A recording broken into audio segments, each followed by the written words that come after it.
employees of the Clark County School District Police now on the record admitting that a cover-up was instituted stemming from a drunken party that led to the death of a young woman. 24-year-old Angela Peterson was killed by a teenage drunk driver back in 2009.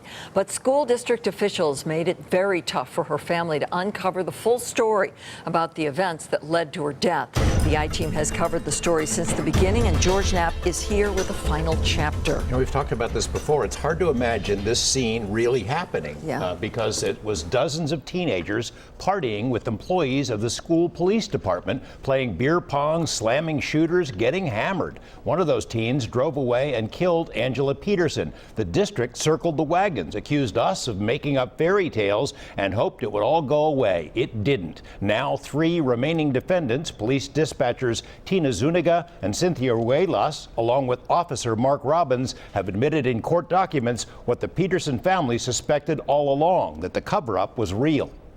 To me, I think it's even more satisfying to have the defendants themselves say, all right, you got me. Attorney Mark Cook had to wade through more than 6 years of lies, cover-ups, and misdirection by Clark County School District Police, but finally managed to tie together testimony derived from 30 depositions into this 41-page settlement agreement, in which the remaining defendants still minimize their own involvement while ratting out everyone else. Everything the school district said didn't happen.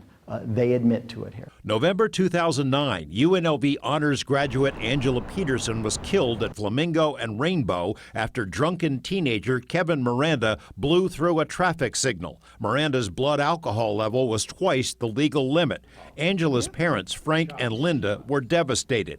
A year later, an anonymous letter sent to the I-Team and others alleged that Miranda had been drinking heavily at a party thrown at this home owned by Rebecca Walmsley, a dispatcher for Clark County School Police. The party had been attended by several other dispatchers and police officers who not only saw Miranda drinking, but partied with him and 24 other teenagers in attendance. The Petersons' attorney ran into a brick wall when he asked the school district what had happened. And their response was lies and damn lies and nothing but lies and fairy tales. After we found and interviewed former police dispatcher Penny Higgins, who verified that kids and cops had been drinking together, the cover-up started to crumble. Then Chief Phil Arroyo said the KLAS news reports were, quote, fairy tales, and predicted it would all blow over. It didn't. Attorney Mark Cook eventually put together the full picture. The party was well known within the police department, but after Angela Peterson died, a cover-up began. Employees were ordered to keep their mouths shut.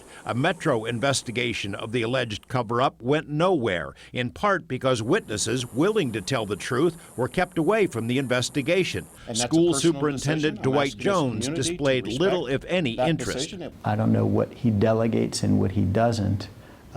But this wasn't on his radar. Cook says officers who offered to cooperate were punished or intimidated. Those who kept quiet were promoted. Chief Arroyo was let go, but the district said it had nothing to do with the cover-up. Last year, the district settled its part of the Petersons' lawsuit, and now 3 remaining defendants have done the same. They sat on it long enough. They lied about it.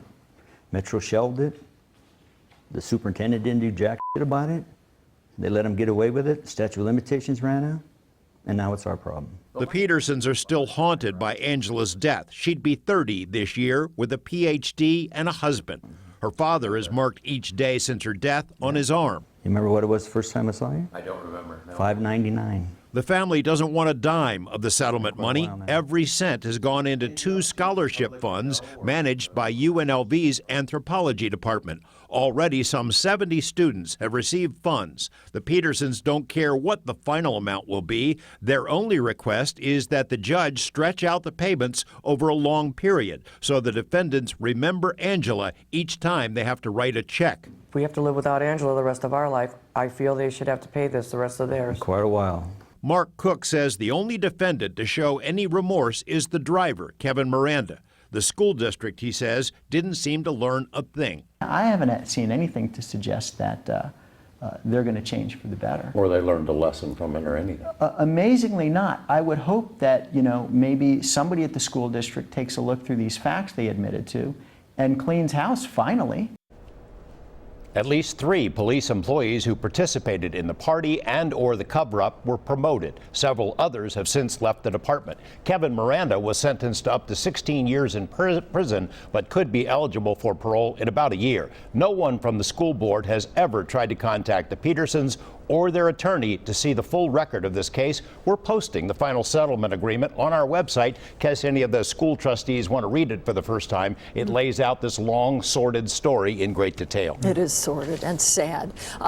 Do we know the dollar amount of this settlement? We don't. They've submitted some documents to this federal magistrate who will decide what the number is. As mentioned, the Petersons don't want to touch a penny of it. All of it will go into the scholarship fund, but they do hope the defendant's payment schedule stretches out over a long period so they can remember what happened. Yeah. Commendable. All right. Thank you, George.